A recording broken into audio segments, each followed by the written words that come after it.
Hi everyone and welcome to episode 301 of Aussie Tech Heads, coming at you on Thursday the 2nd of August. Happy birthday to the horses for yesterday. Well done. So, and welcome to the lounge. Welcome everyone in the lounge. Welcome all the podcasters. Welcome Erik, how you going? Hi mate, how you going? Yeah, not too bad, thanks. And tonight we're going to get straight into it because we've got a special guest, Chris from Codango. How you going, Chris? Good. Thanks for having me. No problems at all. Now, so we'll get to Chris in a little bit, but I just wanted to let you know, just go through the normal guff, that I go through, is the lounge live every Thursday night, live.thesecrethub.com. You can join us on the video, the recorded video at video.aussietechheads.com.au. You can also download the paper twice a day at paper.aussietechheads.com.au. It looks pretty snazzy on your iPad as well. And, good stuff. If you want to call in through the show, you can just Skype into Aussie Tech Heads, and we'll see what's up with you wherever you are in your part of the world. All right. Now, we'll just quickly check in with Erik here and see how his week's been, because I know he's been quite busy. Oh, mate, you have no idea. Oh, dear. Well, put it this way. I spent today on a service for my car, and after that I could have bought another car. Yeah, right. That's crazy. That is crazy. Now, you don't want to know. You don't want to know. No, probably not. I know my services has only cost about... Oh, look, I had a bit of a win with Kmart, though, was it last week or through the week? They... I think I might have said last week, so I don't want to repeat it. But, but pretty much we took the car back because they had a hose broke just after a service, and they replaced it for free. So that was good. Yes, that's right. Yeah, so had a good win. Mine was slightly a little bit more than a hose. Fair enough. Jesus. Oh, dear. All right, well, let's get cracking. And as I said before at the top of the show, we've got Chris from Codango. Now we'll just bring up his little webpage here, and Chris is going to tell us all about what's going on with Codango. So first of all, welcome, Chris. How you going? Good, very good. Thank you. That's good. Now, Codango, can you tell us a bit about that? What is that all about? Yeah, so we're a startup. Our aim is to help mobile app developers make more money. And we recently launched the beta of our App Store submission service, which in essence is a bulk submission service for app developers, primarily focusing on Android stores. So a developer can come, fill out one submission form, and then we'll take that submission and submit it to multiple app stores for them. Right. So now, because I spoke to you through the week just briefly, and I was quite confused as why you would want to submit to different app stores, but you had a good reason. Yeah, you'd be surprised. There are a ton of app stores out there, but more importantly, they have audiences. They have audiences that you will want to reach. Stores like GetJar gets 30 million unique visitors a month, has over 100 million downloads per month. Stores like Samsung. If you want to get your app in the Samsung App Store, if you want to be sold on Samsung handsets, which is the largest smartphone manufacturer out there, well, they preload their App Store on every single handset. And so, for example, my wife had a Galaxy. Well, when she went to download an app, she went to the Samsung App Store. Why? Because that was what was preloaded on her handset. She wasn't fishing around trying to find, Google Play. That was the first one on the home screen. So that's where she bought her apps. So our whole belief is that you need to be where customers are rather than trying to send customers where you are. Let them shop wherever it is they choose to shop, and you just make yourself available there. That's right, yeah, and I didn't think of that reason either. I just thought, you get your Android phone and then you just bung yourself into the Play Store. But as you said, there's the Samsung store, the Amazon store, and a ton of other stores. So ton of stores, and they all have their own audiences. And so, even if it's the store, take Mobango, they've done 600 million downloads. They have 8 million, users. Well, that's not as big as iTunes or Google Play, but that's a lot of users. Yes. Why wouldn't you want to access them? That's exactly right. So what you actually do is so I'm a developer, and I will develop the app and then submit it to you, and then you automatically submit it to the Correct. stores. Okay. Correct. and then we'll allow you to manage your stores right from one place. So when you send your updates through us. We'll make sure it gets out into all the stores for you. And then over time, we're going to add things like consolidated reporting. So instead of you having to log into all the different stores and pull down the reports, you'll be able to get all those things right from your Code and Go account. We're going to add things as well like translation services. So while you're submitting your app, you'll have the ability to decide, okay, I'm going to translate my app's descriptions to whatever languages you think are fit.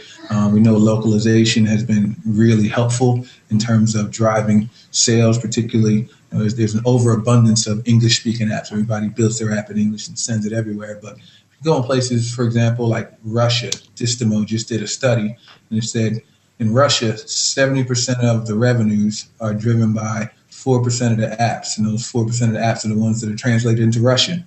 Yeah, right. Go figure. Yes. So, things like localization. We're also going to help with resizing images. These are things that a lot of time-consuming work that developers, would rather not spend time doing. Yeah. So have you automated these tasks in some way? We plan to automate all of them. So the app submissions, some of the smaller app stores have APIs, and we'll be tying into those.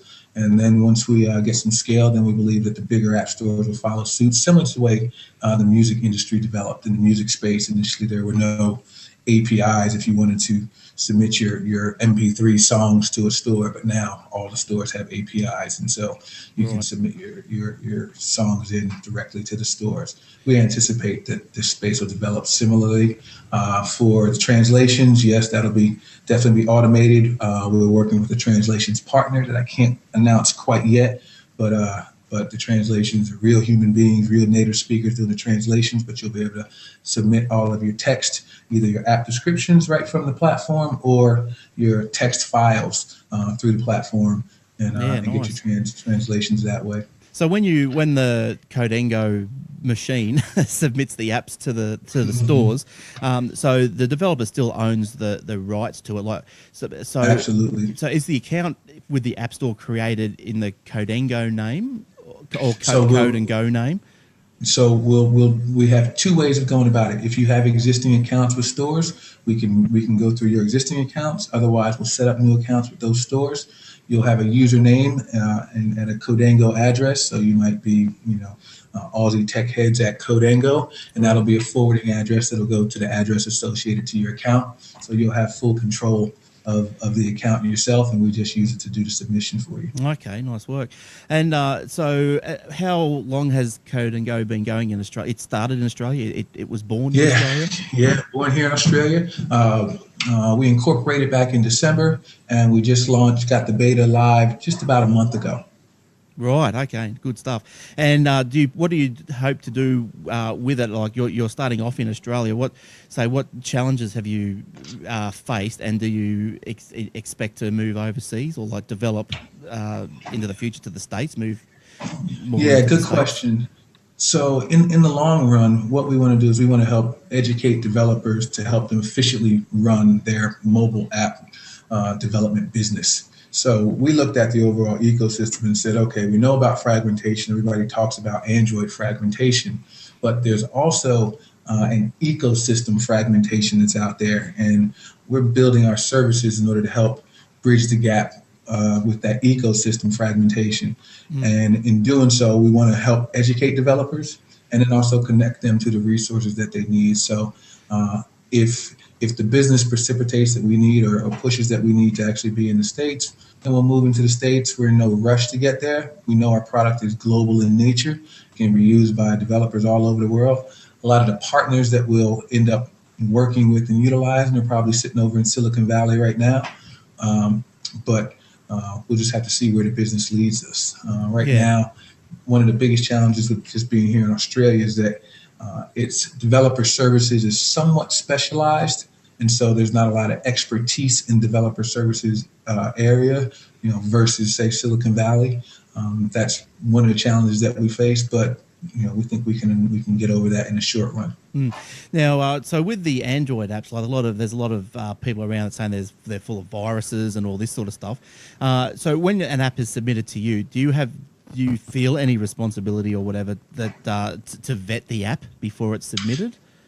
So that's one of the services we've looked at QA services in order to do just that. We haven't decided to go there just yet. It's not an easy thing to do, and there are people out there that are doing it and doing it well. So if we do decide to add that, we'll likely tie in with an existing partner.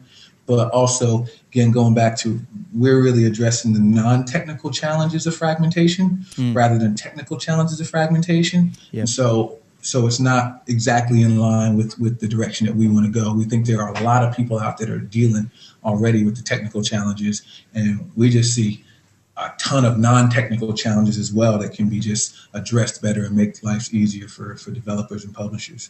And so with raising capital and all that sort of stuff, have you found that quite difficult in Australia? And why would you have chosen Australia, where I suppose the venture capitalist of the capital of the world is like over in Silicon Valley?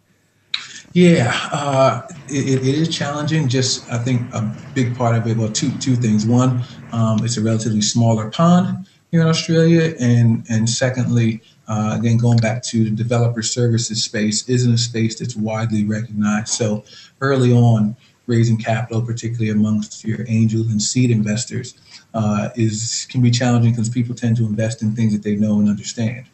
Yeah. And so the developer services space isn't a space that a lot of people know and understand. But we've had we've had success with friends and family and the like. And our goal really is to get far enough along with the existing product that we can then kind of jump to a Series A round, which could be raised here or could be raised overseas. Now you're presenting at Mobile Monday, Sydney. Yes. This coming Monday, on the 6th. Yes. What is Mobile Monday Sydney? Yes, so Mobile Monday is one of the largest meetup groups in the world. I guess technically it's not a meetup in the sense of meetup.com, but it's Mobile Mondays happens all over the world in cities all over the world, the first Monday of every month, all over the world. Right. And they have them in Sydney, have them in Melbourne. And the Sydney one, I mean, I've been going to this. I moved here 4 years ago, and I've been going pretty regularly since I arrived here. It's a good opportunity to get together with other people in the mobile space. BlackBerry is the sponsor of Mobile Mondays here in Sydney, and learn about things that are going on that are relevant in the mobile and telecommunications space. So it's a good opportunity for us to connect with developers, publishers, development houses, and share with them a bit about what we're doing. And our talk that day is really going to be less about Code and Go and more about, we call it the 4 Ps of app marketing, where we're really providing an overview to developers of some of the things they want to think about as they're trying to build and promote their apps, because we know now, it's not build it and they will come anymore. You actually got to think about how you're going to promote your app in order to see it be successful. Now, Code and Go, it's you can register for free, but it's at the moment it's not a free service. But I did read somewhere that you've halved the price. Yeah. During the beta period, we've halved the price. The reason our service is really pretty simple and straightforward in terms of what we do. We take your app and then we get it into a bunch of places. There's not really anyone doing what we do out there. There's one company that's in the UK that does something similar, but they're more of a technical. They more have a platform that gets you into carrier stores and manages your SKUs and costs upwards of 5 figures in order to be able to use their service. So the big guys use them, but they're not something that your normal small mid-sized app developer can use. Our service, we when we came up with the pricing, we really wanted to make it something that was pretty cheap, something that would be more of a no-brainer to use, rather than something that was going to cost cost a lot of money. So, right now we support 20 different app stores, and you can be in all those app stores for less than $100. Yeah, I think that's a very reasonable price. Yeah, and that's a 1-year subscription. Includes all your updates as well. So you could do one app a week and cost you $100 a year. Is that right? So that's a per app subscription fee. Oh, okay. So you submit your app, as many updates as you have throughout the year. Yep. Cool. And then as we add stores as well, so let's say you get on the business plan, which is our highest plan, it has 20 stores. Well, we're going to continue to add stores. When we get to 50 stores, you'll get those additional 30 stores for free. You won't be paying anything. Yeah, and I think that's really reasonable because $100 is not really that much in the realm of things these days. It's quite good. Now, there's a little video on the codeandgo.com website if you want to know more and browse around the website and have a look. So it's codengo.com. Thank you. Yeah, and we'd love feedback. So, if there are things you see that you like, please feel free to drop us a note through the site or drop us an email at info@codeandgo.com. And now, Eric, did you have any more further questions? Yeah, look, I'm just going to make a comment, and I think what you're doing is fantastic, Chris. I didn't know much about it until I reviewed the questions that Glenn sent me and a bit of your background that he sent me, and I looked at your website. But until you explained what you're doing, it made me realise that what you're doing is actually perfect because in my view, what you're doing is you're being the iTunes for the Android market. Because when you submit an app to, for example, iTunes, it goes in and everyone goes to a central point and then gets all their apps. You're doing it a little bit differently, that you're still the central point of submission, but then you can distribute it to 20 stores at the back end.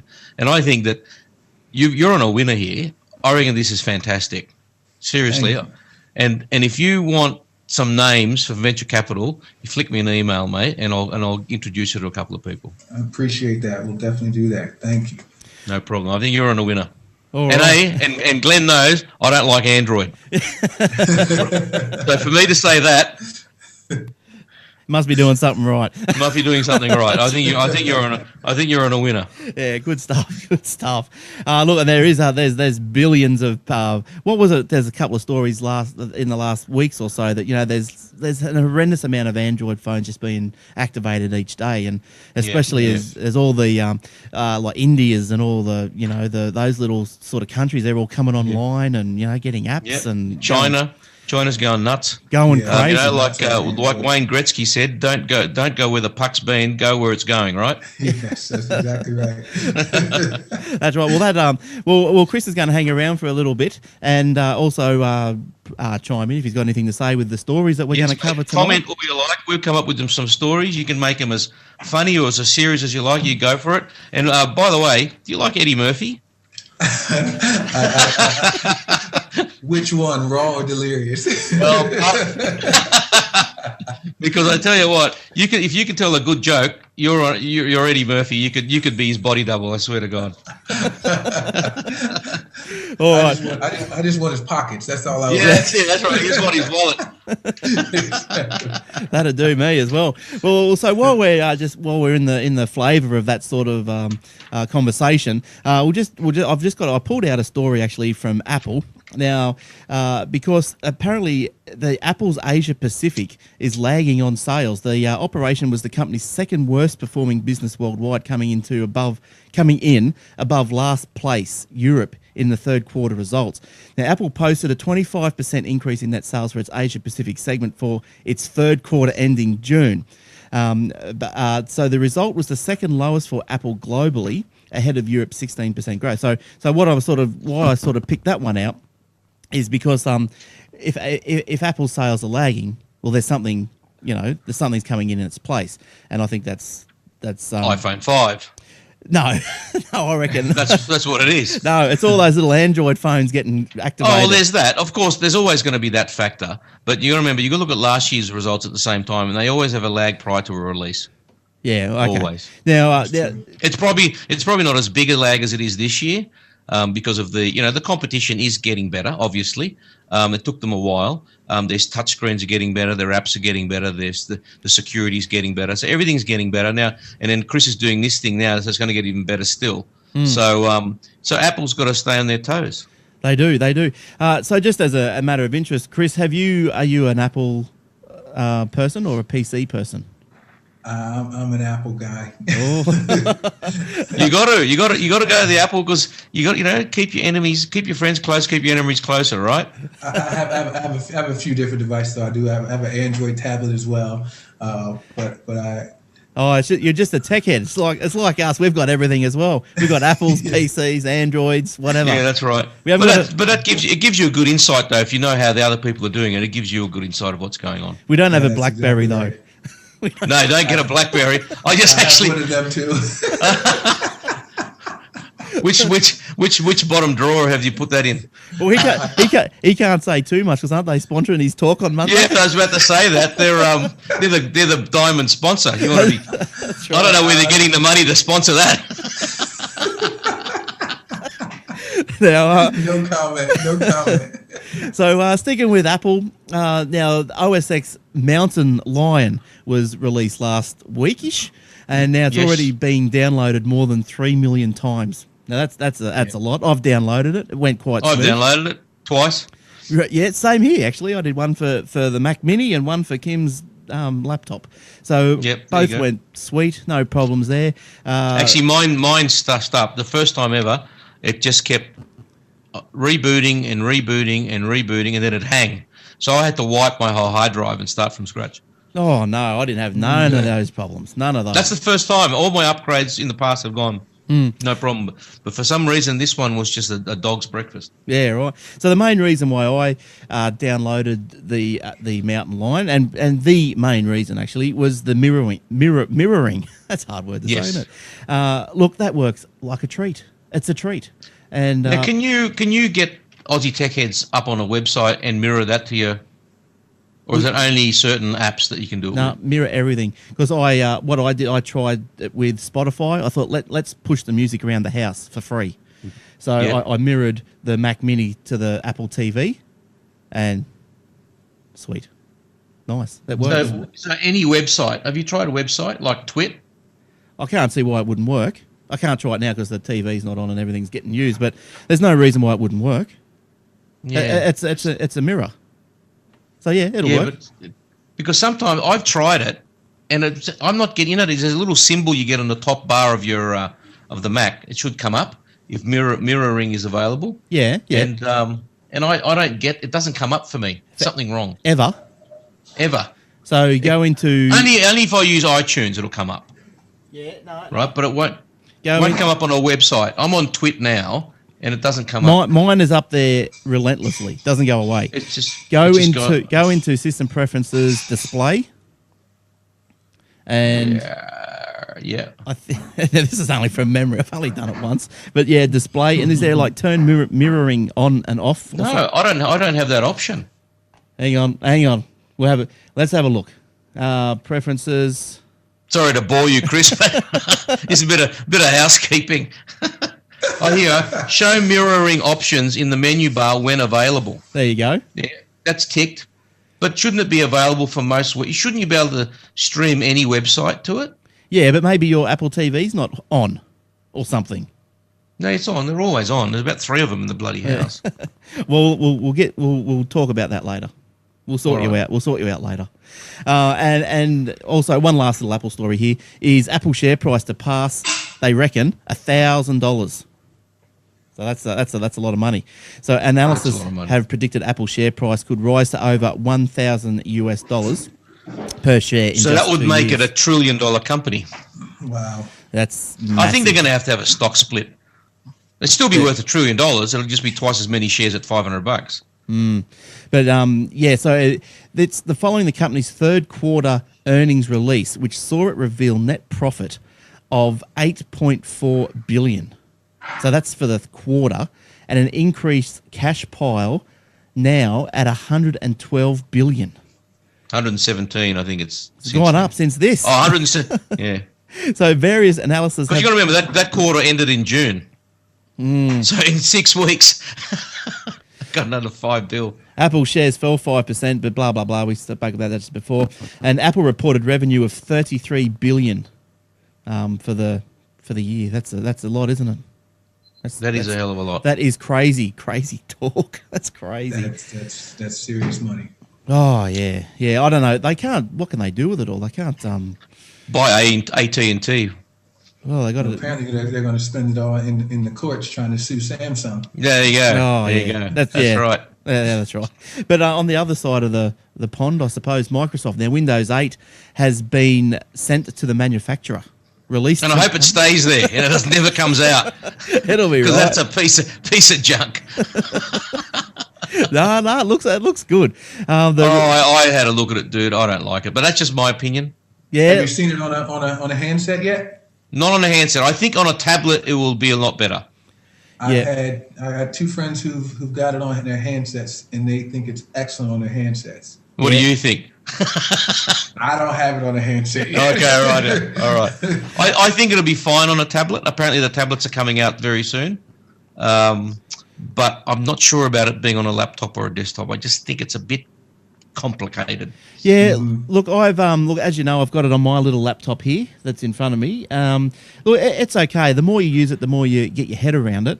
Like, say, for example, I was looking for a program just before we came on to do the show, the Synergy program, which allows you to use your one keyboard or a mouse, and it will go, and you can operate various computers with just the one keyboard or mouse.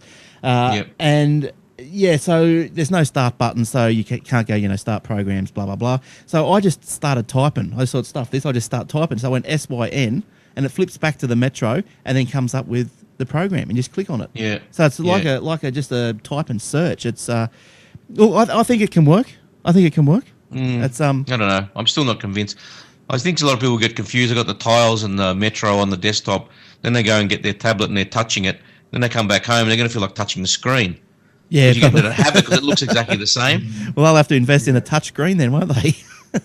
Oh yeah, you get bloody RSI. Look, I saw Windows 8 on a tablet the other week, and yeah, it was good. It worked. You touch the tiles, and because they're interactive. Yeah, I think tablet will be all right.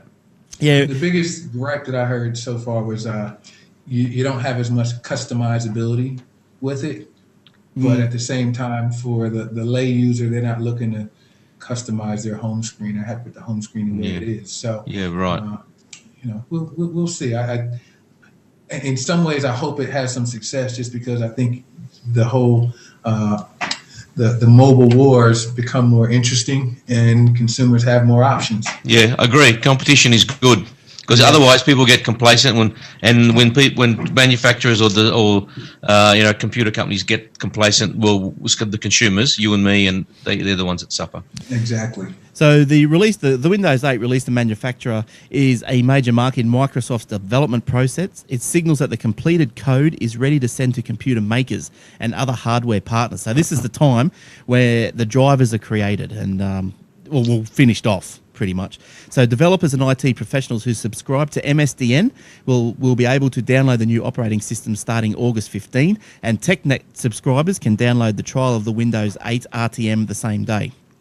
So other little semi-important dates, I suppose. Volume licensing deals, but no software assurance. You can purchase from September 1st, so it's coming. You can't stop it. And what else have we got here? At launch, now this is an analysis theory that at launch the store needs at least 5,000 very high quality Metro apps, and the money's on that there's not going to be enough apps for when it's released, which hopefully will not signify its downfall. There's, so it's coming. They've got new hardware. They're releasing new hardware. Now I've got a picture of a mouse here somewhere, and I can show you the picture of this mouse. Now it's a keyboard and mice are coming. New keyboards and new mices. Haven't they bought all in one or separate? Separate. Okay. New mice and keyboards, wireless, and connect to devices using Bluetooth, cutting the dependence on the USB ports. The Microsoft new mice and keyboard will be released around the time of the Windows 8 launch, ranging from around about $80 for the Microsoft Wedge keyboard, $50 the Microsoft Sculpt keyboard, and so forth. There's a couple of other ones that will coming out.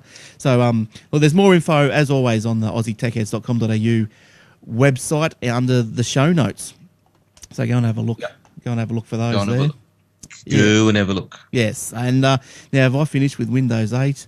Well, just on Microsoft, has anyone tried their Outlook.com yet this week? Just released this week. They're getting rid of Hotmail. I tried it, but I signed in, got my name. No, it works well. Is it a rollout or is it available to everyone? It's available now. Just go to Outlook.com and sign up. Well, I'll take a look. Yeah, I did that. It's not bad. It's not bad. There's no ads. So they're sort of having a real go at Gmail there with all the ads and crap. So there's ad-free completely, and it's free. Yeah. And I've downloaded a couple of weeks ago the what do you call it, the Office 2013 preview. Yeah. Yep. And the Outlook 2013. If you just type in, your Outlook address, it says, want to set up blah blah blah, and you set up as an Exchange type setup, Exchange server, whatever. And you just type it up. My name was Erik Franco at Outlook.com. Type in a password, excuse me, and it just syncs it all up, finds the SMTP servers and the IMAP server, bang, and it's on, and it starts downloading your email. It's brilliant, nice and easy to set up. Yeah, so you can hook it up into your Outlook program as well. Yeah, okay. Well, my experience, I went to the Outlook.com as well, and just flicked me to Hotmail.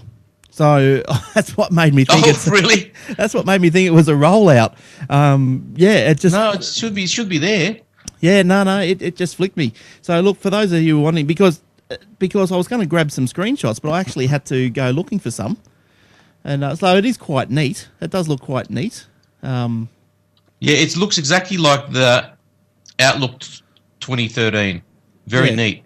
Yeah. This has thrown me to login.live.com. Yeah, okay? That's where I went. Yeah, that's right. Then you sign up for Outlook on the left-hand side there. Well, I signed in. And then don't sign in with your old one because you'll just go to Hotmail. You've got to sign up with a new address. Yeah, and I logged out of Hotmail, and then I tried to sign up, and I did. Yeah. I'll have to do it again. But anyway. But yeah, go to Outlook.com. That's coming. You can't stop that one either. Now, Microsoft. No, it's good. That's good. I don't like Microsoft, but that's good. Yeah. Now, Microsoft also the Surface. It's finally been announced when it's coming. It's coming also on October the 26th. The Surface tablet will go on sale the same day that Windows 8 becomes available. Now, this information was disclosed in something called a 10K report, which is obviously some sort of report that US companies have to file with their Securities and Exchange Commission. So while they leave it to what they must have thought they tried to sneak it through, well, not sneak it through, but just keep it quiet, keep it on the dark side for a while until they're ready. But someone's picked it up. Pricing for the Surface tablet, which runs on Windows 8 or Windows RT, wasn't disclosed. Now, Microsoft wasn't commenting on what appeared in that particular report. Based on the price you've got here, mate, they're pretty pricey. Pricey units for the tablet. Yeah, well, that's right. Well, the next story is that the price was leaked. By a Swedish retailer.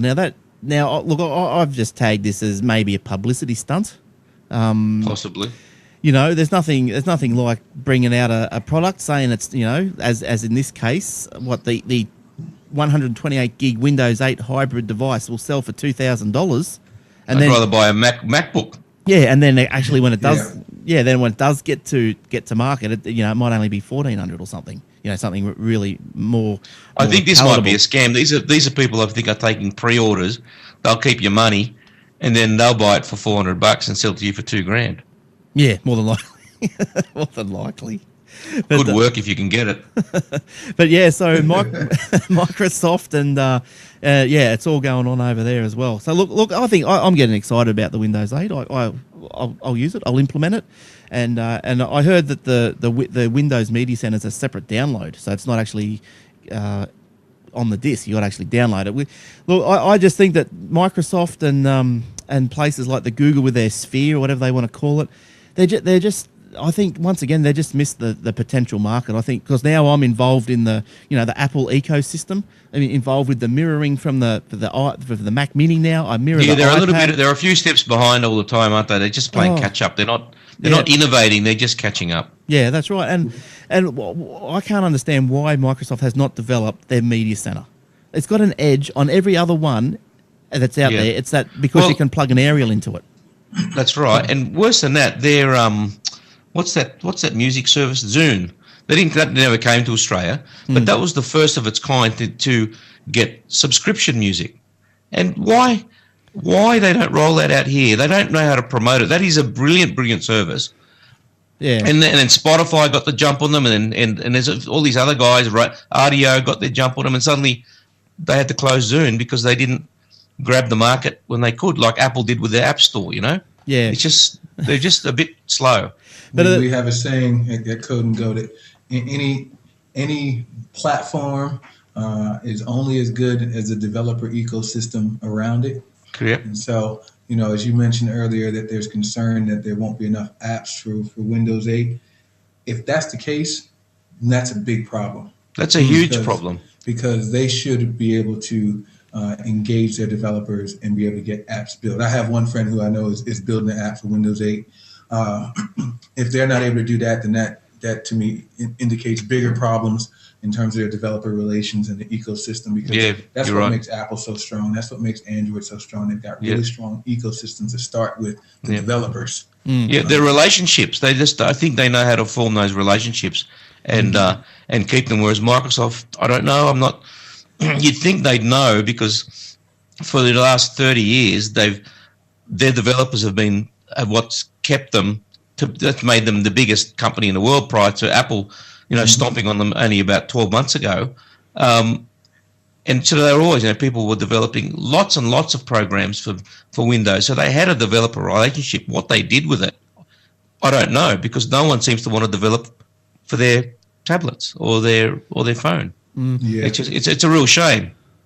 So, because I know, like, just for an example, like this Google Nexus media streamer that we were talking about that was released at the developer conference the other week. Yeah, what's it called? The Nexus Sphere Cube? or something? Nexus Cube? Mm-hmm. Yeah, the Q or something. The spherical looking Cube. Nexus Q. Well, apparently it's not for sale anymore because it doesn't work properly. So Google has announced the media streaming device has been sent back to the drawing board. Oh, dear. So, it's a $300 gadget. Was designed to be plugged into a stereo and television to play media files. Tech websites criticised the price and the fact it relied on a connection to at least one other Android-based device to be of any use. And the made-in-US gadget had only been offered to customers in that country. And customers who had ordered a copy have been told they would receive one free of charge, with Google's order page now states that the machine is coming soon. Right. So that's just... Well, that is pretty pricey, $300 when you think Apple TV's $99. Yeah. And it's so simple to set up. Yeah. And look, I finally set up that Apple Airport Express thing I bought. Oh, yes. Works like a charm. I can now sit here and stream music from my Mac Mini in the office to the stereo out in the living room. It's great. Did you plug speakers into the bottom of it? No, I plugged it into an amplifier. Oh, you just plug it into an amp. Yeah, you can plug it into. You can move it to any room. Just plug normal speakers into it. It's brilliant.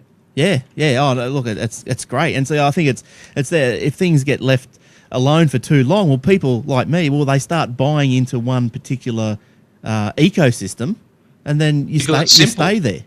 And then you stay there. But talking about apps and stuff for the Windows Phone, I do have there's someone bringing out an app. That's the NAB. The NAB's going to launch an app for the Windows, or it doesn't say Windows 8, but Windows Phone anyway. Users will be able to pin a live tail to the home screen of the app, which is a functionality that exists on the Windows platform but not on all the others. So, for example, using the exchange rates calculator, users can pin a currency conversion rate to their home screen and have it automatically update a couple of times an hour. So that's not bad. That's the good thing about the tiles, I think. It's like a widget. It's like a widget then. Yeah, and it's just updating continuously. Yeah. NAB said burning through your battery. Oh, you love it. No way. Yeah, so that's that one. National Australia Bank has registered 2.1 million transactions from mobile browsers and apps in July. So at a value of about 1.5 billion. So they're pumping. I wonder how many of those came from a Windows phone though. I bet you well, that was all Android and iPhone. well, that's why they're launching the app. Because but don't you think it's funny that they're launching the app for Windows Phone, whereas no one is on the Windows Phone? Yeah, but wouldn't you think they'd launch the app for iPhone and Android first? Yeah, but it's not the Windows 8. There's still the Windows Phone. Yeah, but still no one. Have you ever seen anyone on the street with a Windows Phone? Come on. No, not really. No, I've never seen one. I've never seen one in the wild. Every time the phone rings and someone's talking on the phone, it's either a Samsung or a freaking iPhone. Yeah, it's all iPhones, and yeah, look, Samsung's pretty popular. I know people are just buying them. There are Samsungs everywhere. Yeah, they are everywhere. Huge. They're the big boys. They are. They're massive.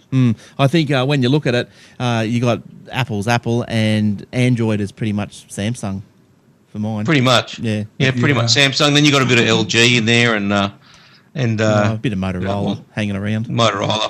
HTC has HTC, nice phones. Yeah. And Samsung still support. They're actually, if you're gonna find a Windows phone, it's probably the same Samsung phone. Yeah, right. They've still got. If you're gonna, I know. Actually, you know where you will find one in the window of any telecommunications store, and it's probably got a little bit more dust on it than the others, because no one ever buys them. Now, well, Samsung incidentally has launched a Music Hub service. It's only in the US at the moment, but it's what's it called? It's called. I did write it down. I don't know. It's called something. A Music Hub. Well, initially run on the Galaxy S3.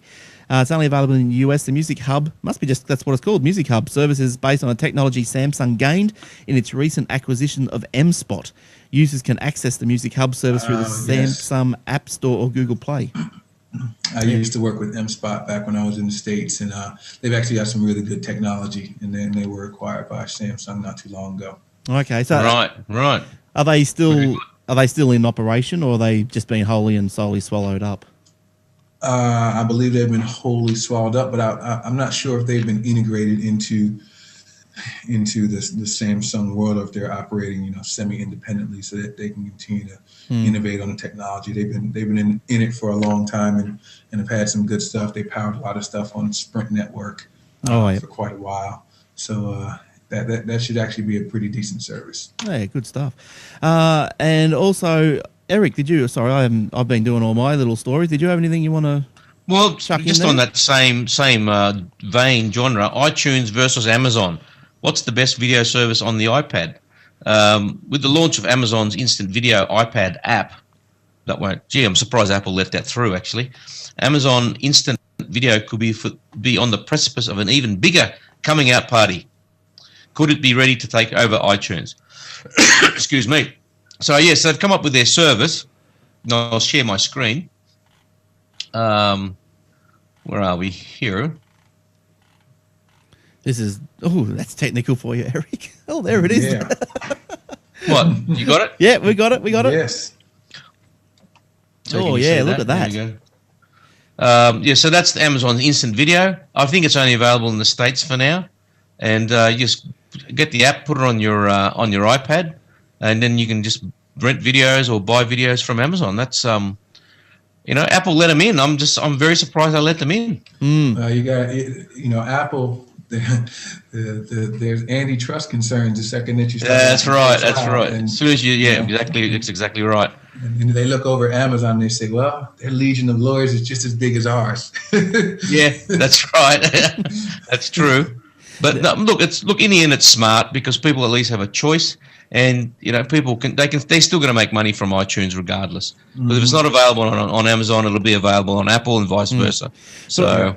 But I'll tell you what I think is a big strike against the iTunes is that that Spotify, the streaming music. Well, it doesn't just necessarily just the Spotify, but streaming music. Like, why would you buy music anymore? You just stream it.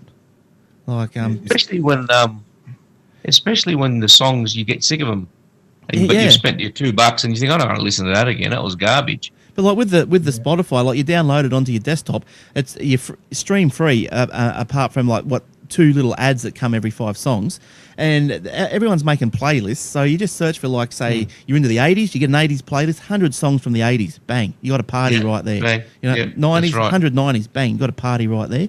That's right. Oh, it's easy. It's so simple. Yeah. I don't know why anyone doesn't do it. I got to put you guys onto something yet. You may not be aware of it. Have you guys tried Pandora yet? No, I've heard of it. I haven't tried it yet, but I have heard of it. So Pandora is another music streaming service. It was, oh gosh, I used to listen to it back when I lived in the States 4 or 5 years ago.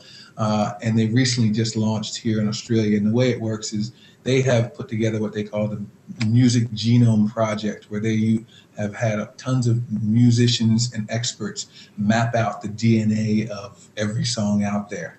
And Wow. you create music stations based off of songs and artists. So you pick an artist that you like, and then it'll play songs based with similar DNA or similar genome to the artist that you've chose or song that you've chosen. And then you give the songs a thumbs up or thumbs down, and it dynamically ends up choosing songs that are more like your tastes. So you end up with your own playlist. I've used Spotify and I use Pandora. I just like Pandora because it's more passive, like a radio, rather than Spotify where you're having to pick out your playlist. I don't always know what I really want to listen to. Right. This does it like a what you call it, the iTunes Genius. Yes. Yeah. Sort of picks the genre and just plays it for you. I think not so much the genre, more tied to the DNA of the song, because it's less genre based than DNA of the song. Right. So if you pick a song, say if you pick a song from an artist that you might think of as a rock artist, but that song happens to be more of a jazz song, then you're going to get songs that are a bit more jazzy than rock. Right. Because they got the little thumbs up, thumbs down. I encourage you guys to give it a shot. I'd love to hear what you think about it next week. Yeah. Yeah, good. Check it out. I will do that, Yeah, will because do. I read about that today, as an article about that, and I thought, oh yes, I wonder what that is. I thought it was just another general streaming site, but yes, I'll go and check that out. I was quite excited when I found it, because they still had my same login account that I left over 4 years ago. And my stations were still there. Oh, beautiful. They don't want to let you go. Once you got, they don't let go. Now, Eric, did you have any more? Because you got a couple of stories in there. We try and get through them before we go. Look, there's look, Chris, you're the perfect person to talk about this. Why? Because you've been on both sides of the fence. What we pay for technology in Australia compared to what you guys pay in the States. I know with the Mac computers, they're about line ball now, because a lot of people don't understand that in America they have, Apple specifically advertise, a MacBook Pro might be $1,200, but that's before tax, because each state has different taxes. Yes. So they can't really advertise it as all-inclusive, because every state's different. So a lot of people make the mistake saying, oh, why is it $1,100 in San Francisco and we're paying, $1,250 or $1,300 here? Well, that's because ours is inclusive of tax, and in America it isn't. However, there are other things like songs, for example, that on an iTunes in America 99 cents, and that sometimes we're paying $2.19 here. How do you feel about that? It's one of the most frustrating things. And 4 years ago, the Aussie dollar was 60 cents. That's right. But now that it's at parity, basically all the international companies have pocketed the exchange rate. That's right. difference. That's right. And If anything, it is, because we're $1.05 today, the Australian dollar. If anything, our song should be cheaper than America. It should be the other way around. Yes. And we're still paying more. That's correct. Yeah. Because I've been looking into this thing as well, and been learning a bit about it, and just coming across a few different things.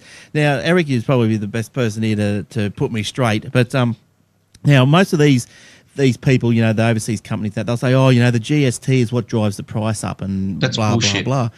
Well, because I've noticed that I've buying a few things of late from iTunes and from other services that are, say, you would think Australian based, but there's no GST on these things because they are actually sold out of like Ireland or somewhere. Yeah. So even if there was GST on it, that's 10%.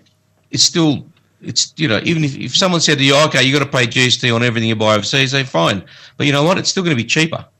Well, that's right. But It doesn't make any difference. Yeah, but I'm just coming from the point of view that the GST line is a hoax anyway, because It is a hoax. That's a hoax run by retailers. yeah, but it's not. They're not these big companies like Google, iTunes. They're not charging the GST anyway because they don't have to, because the service is from overseas. That's So, right. yeah, like there's a lot of things. Like I was downloading, like templates and whatever for web pages and all this sort of stuff. No GST. So Yeah. and Yeah. and then they turn around, they say, oh, you got 10% GST, blah blah blah. So it's obviously a big furphy. But, Well, see, for example, look, I understand the physical store setup. For example, you go to, I know LA reasonably well. You go to Century City, for example, right? Quite an expensive setup because of where it is, the real estate and everything. Nice spot. So, and then you compare that to, say, I don't know, Bondi or out in Sydney. Now, similar sort of demographic in as far as the socio-demographic there. Yeah. But in the physical store setup, I can understand that we would pay more in a clothes store in Bondi compared to America because we don't have the volume in Australia.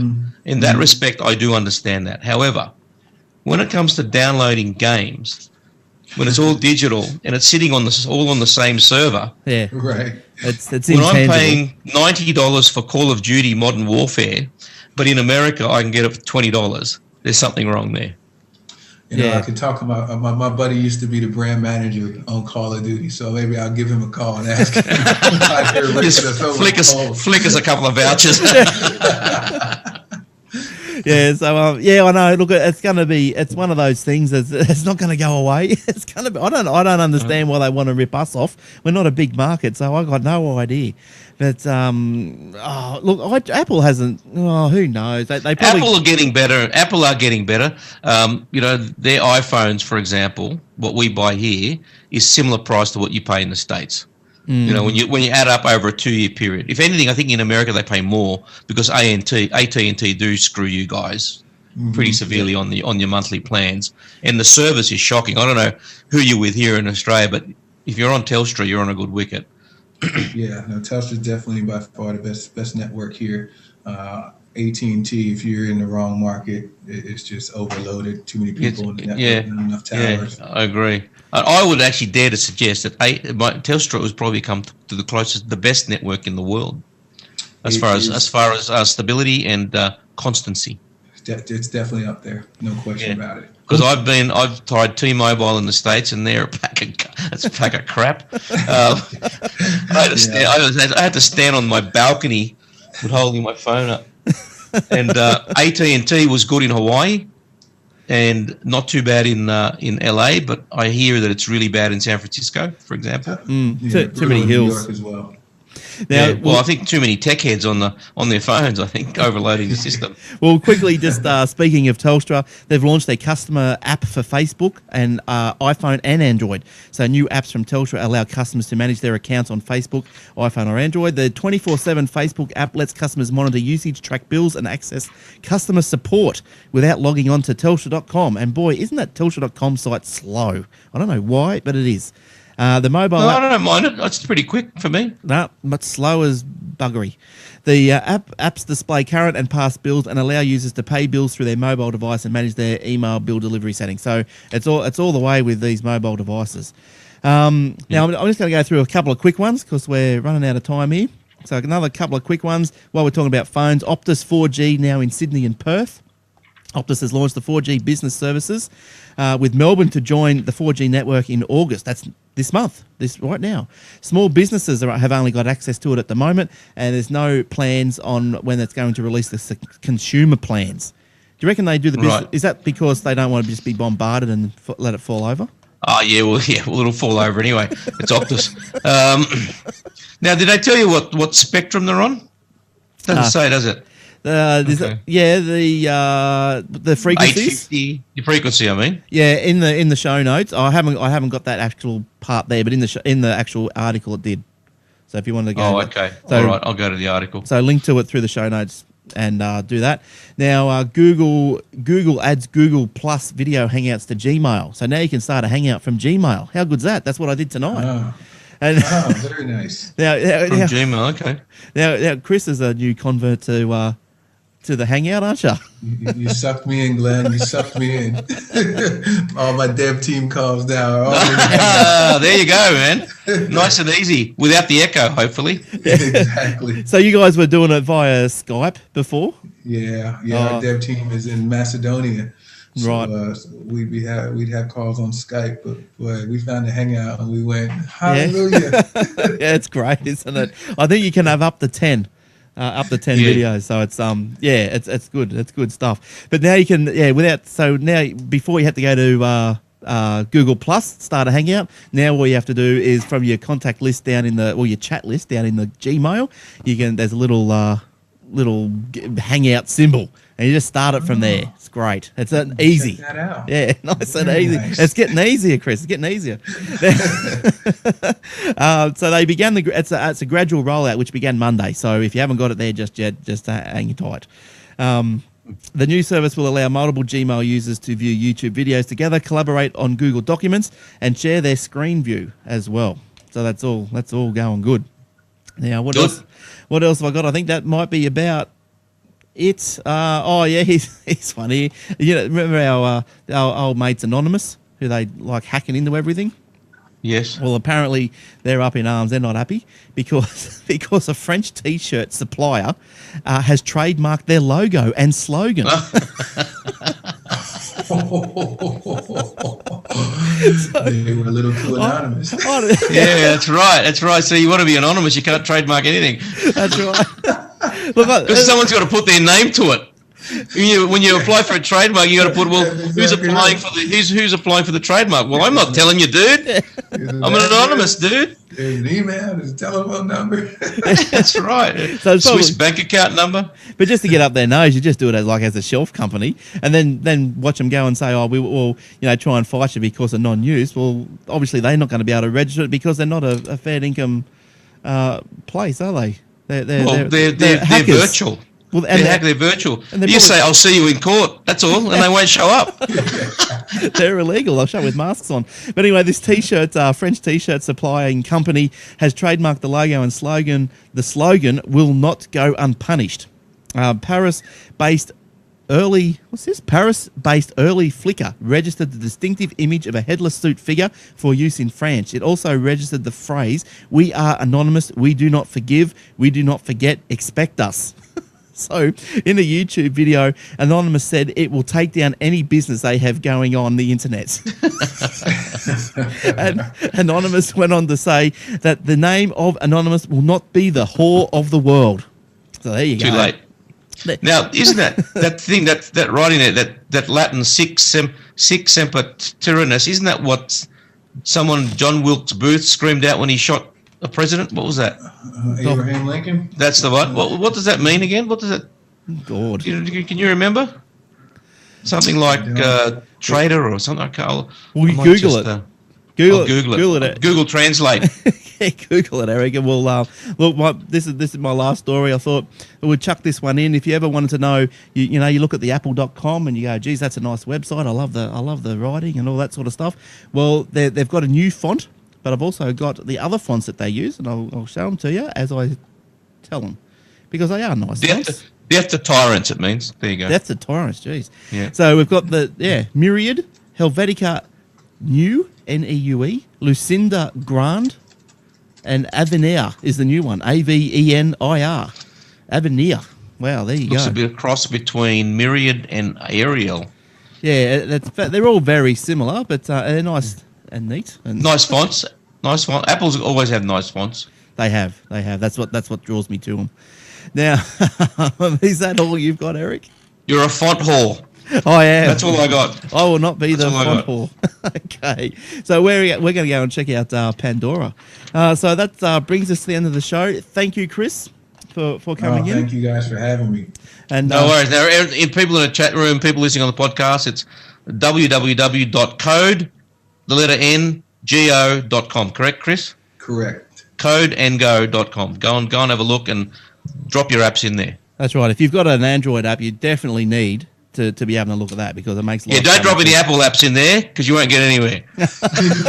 Or Windows. If you drop a Windows app, it'll blow up his website. So don't do that either. All right, good stuff.